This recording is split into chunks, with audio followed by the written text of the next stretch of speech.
seluk-beluk perlindungan sosial dan bantuan sosial. Kami ini bukan mau melawan pasangan pemohon 1-2. Kami ini datang hanya ingin ngasih tahu. Karena kami anggap beliau itu selama ini tidak tahu apa itu perlindungan sosial, apa itu bantuan sosial, berapa jumlahnya, bagaimana prosedurnya. Karena yang ada selama ini Pak Jokowi datang ke daerah-daerah yang kepala daerahnya PJ, semua nenteng bantuan sosial. Setelah diterangkan semua bingung. Ya. 484 triliun, 492 triliun, itu 250 triliunan bantuan sosial, termasuk pelindungan sosial itu habis untuk subsidi BBM dan subsidi listrik. Nah, subsidi BBM dan listrik itu kan tidak dikasih duit orang itu. Tapi misalnya dia harus beli BBM 10.000 1 liter. Tapi cuma bayarnya 7.000, 3.000-nya dari mana? Itu disubsidi. Nah, apa orang yang beli bensin itu bilang, kamu pilih Gibran ya. Siapa yang ngomong begitu? Kan gak ada yang merasakan, gak ada yang tahu. Begitu juga dengan bantuan-bantuan sosial yang sudah dianggarkan. Yang selama ini, yang kemarin menggebu-gebu Daman Huri dan lain-lain itu ngomong, ada peningkatan yang luar biasa melalui El Nino, bantuan El Nino, segala macam. Setelah dicek datanya, nggak ada perubahan yang luar biasa. Ada peningkatan 12 triliun, ya. Siapa yang mengajukan peningkatan 12 triliun melalui automatic adjustment? Menteri Sosial. Menteri Sosial itu partainya apa? PDIP. Semua dibuka. Ini suratnya dari Menteri Sosial. Minta ada automatic adjustment terhadap El Nino. Nah, bantuan El Nino itu bagaimana caranya? Itu ditransfer melalui bank. Karena data orang yang menerima bantuan sosial sudah ada. Dan mereka tuh sudah punya rekening. Dari zaman saya jadi menteri aja sudah tahu tuh caranya. Dulu ada BLT karena kenaikan BBM. Kata Pak Yusuf Kala, daripada orang itu pergi demo, kau tanya sama dia, kau mau pergi demo atau kamu pergi kantor pos? Nah, kamu pergi kantor pos, dapat duit di sana. Itu uang langsung ditransfer. Nah, sekian juta orang yang punya rekening dan ditransfer bantuan El Nino itu. Coba nih kalau Anda nih punya rekening bank, ini ditransfer nih, masuk ke rekening Anda. Terus siapa yang bilang sama Anda, kamu pilih Prabowo Gibran ya? Siapa yang ngomong begitu? Nggak ada itu.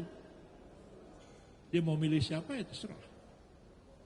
Jadi naif sekali tuduhan-tuduhan selama ini. Mereka tidak mengerti dan tidak tahu tentang seluk-beluk pelindungan sosial dan bantuan sosial itu. Jadi kami hadirkan Pak Aceh hanya untuk mengajari mereka, ini loh yang dimaksud perlindungan sosial, ini loh yang dimaksud dengan bantuan sosial. Apa mungkin orang dikasih subsidi BBM, subsidi listrik, terus ada listriknya terus ngomong, kamu pilih Prabowo Gibran ya. Terus dia beli bensin, bensinnya ngomong pilih Prabowo Gibran. Siapa yang ngomong? Ditransfer uangnya melalui elektronik transfer, dikirim pakai wesel melalui kantor pos. Siapa yang ngomong supaya pilih Gibran, pilih Prabowo? Nggak ada sama sekali. Lebih banyak asal ngomong daripada pembuktian. Nanti habis ini ada 2 ahli kita hadirkan, Pak Kodari sama Pak Hasan Nasbi. Kita kasih panggung sama dia. Dia akan membuktikan dari hasil-hasil penelitian dan survei bahwa bantuan sosial itu tidak ada efeknya terhadap terpilihnya seseorang kandidat dalam pemilihan presiden. Dia layan. Kita senang nih karena udah capek, lebih baik nanti habis buka puasa biar ada panggung buat Kodari sama Hasan Nasbi untuk menjelaskan, biar seluruh rakyat melek matanya, tahu bahwa yang selama ini diomong-omongkan dalam sidang ini oleh pemohon 1 dan pemohon 2 itu lebih banyak narasi, tuduhan-tuduhan tanpa bukti sama sekali. Sore ini kelihatan tampangnya pada lemes semua. Setelah dijelaskan oleh Pak Aceh, lemes, nggak bisa ngomong apa-apa lagi. Dituduh ini El Nino untuk beli. Tak tahu yang ngusul siapa? Bu Risma. Besok Bu Risma datang sini, silahkan aja cecer. Suruh Bu Risma berdiri di sini. Bu, benar nggak Ibu yang minta, yang melakukan automatic adjustment untuk El Nino sehingga terjadi peningkatan belasan triliun? Dan bagaimana caranya Ibu mentransfer uang itu kepada penerima El Nino? Biar Bu Risma ngomong di sini. Biar semuanya tahu jelas. tidak asal tuduh, tidak asal ngomong aja. Silakan bos. Oke, karena ini sudah hampir selesai pemeriksaan saksi dan bukti, sebagai pengacara senior kami sudah bisa menyimpulkan sendiri dalam hati kami, tapi juga akan kami sharing kebahagiaan ini. Ya, permohonannya itu pertama menyangkut Sirekap, ya, itu sudah terbantahkan karena ternyata Sirekap tidak dipakai sebagai acuan waktu keputusan pengumuman final suara. Padahal mereka selalu mengatakan curang. Berarti dalil gugatan mengenai Sirekap amblas. Kita dapat nilai 20. Ya udah 20 ya. Yang ketiga mengenai pejabat gubernur. Tadi sudah 4 pejabat mendatangkan semua ada dasar hukumnya. Bahkan pernah digugat di MK. Mengenai PJ itu pejabat kepala daerah. Dan dibenarkan oleh MK. Oke? Tambah lagi nilai 20, udah 50 nilai kami dari tadi siang. Sore ini yang paling besar adalah menyangkut bansos. Benar-benar sangat mengejutkan. Nggak berkutik mereka satu pun. Apalagi namanya Mulia Lubis nggak berkutik, cuma pakai sila-sila bahasa Inggris. Lebih jago gua bahasa Inggris. Ya, yaitu apa? Ternyata mereka tidak sadari bahwa bansos itu hanya bagian kecil dari perlindungan sosial, Pelinsos. Pelinsos itu 400 triliun lebih. Untuk 2023 bansos hanya sekitar 90-an. Dan itu pun nambah, itu tadi oleh Bung Yusril sudah kata, yang datang ke DPR ke Komisi 8 justru Ibu Risma yang minta tambahan untuk El Nino. Kemudian mereka dengan saksinya nggak tahu dari mana saja bilang bahwa Jokowi melakukan korupsi karena mengambil sisa anggaran dari kementerian lain untuk Pelinsos atau bansos. Ternyata di Undang-Undang APBN itu boleh. Semuanya boleh. Ya, jadi dari bansos tadi, hakim juga tadi pendapatnya juga semuanya mengarah tidak membantah. Tadi sore ini kita dapat nilai 70. Jadi sudah 100 kosong. Sudah 100 kosong selesai. Ya, jadi kenapa? Sudah 100 kosong. Jadi makanya saya sendiri mungkin akan pulang sudah tenang.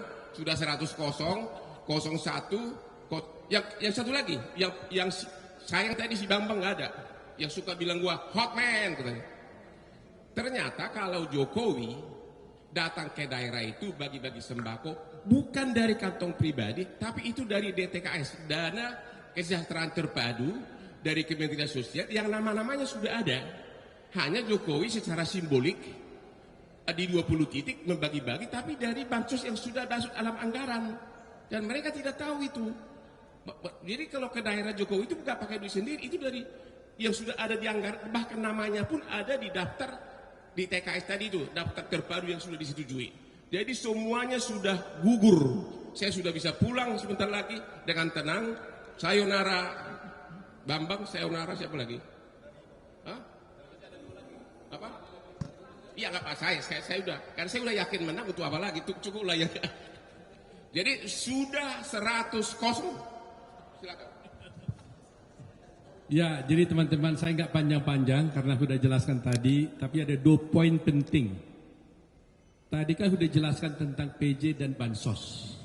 Saya hanya ingin memberikan bukti saja dengan adanya sidang hari ini bahwa tadi Pak Aceh atau Pak Wilchard ya. Satu lagi siapa tadi? Pak Wahid ya. Pak Wahid atau Pak Wilchard menyatakan bahwa ini kan di Komisi 8 yang membawahi tentang bansos ini, ya kan? Ternyata dari 53 katanya anggota DPR di Komisi 8 yang selama ini juga membawahi bansos dan tentunya mereka juga ikut mungkin mengawasi dan membantu menyalurkan bansos ini, ya, ke rakyat mungkin mengawasi. Ternyata dari 53 itu yang terpilih menjadi DPR kembali sekarang ini hanyalah 21 ya. Menurut saya lebih kurang begitulah. Tapi lebih banyak yang tidak terpilihnya. Ya, inilah suatu bukti nyata bahwa bansos itu tidak berpengaruh apapun terhadap elektoral dari seseorang untuk terpilih atau tidak. Jadi ya. Kedua, nah ini nanti Anda harus tunggu ini. Di akhir persidangan tadi, kami sudah menanyakan melalui majelis hakim kepada pemohon 1 dan pemohon 2. Sudah berjalan perkara ini sekian lama. Saksi-saksi sudah diperiksa begitu banyak. Bukti-bukti sudah diperiksa sekian banyak juga. Lantas kami tanya melalui majelis hakim, karena ini adalah sengketa pilpres, yang intinya adalah sengketa tentang perhitungan suara hasil pemilu.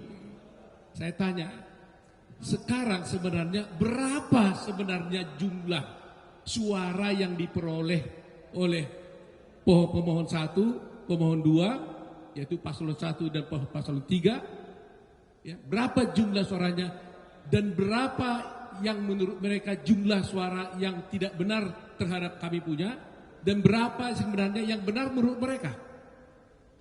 Kan ini intinya kan? Gak bisa dong bilang saya diskomunikasi Anda, tapi dia sendiri gak bisa buktikan dia suaranya sebenarnya berapa. Gak mungkin itu. Nah ini tadi terpotong, mungkin hakim akan memberikan kesempatan untuk menjawab itu nanti sehabis sekarang ini. Tunggu, jadi belum selesai di permainannya ya. Kita tunggu, ya tunggu. Berapa suaranya ya? Oke. Untuk merayakan 100 ini, itu harus gaya Hotman Paris semuanya.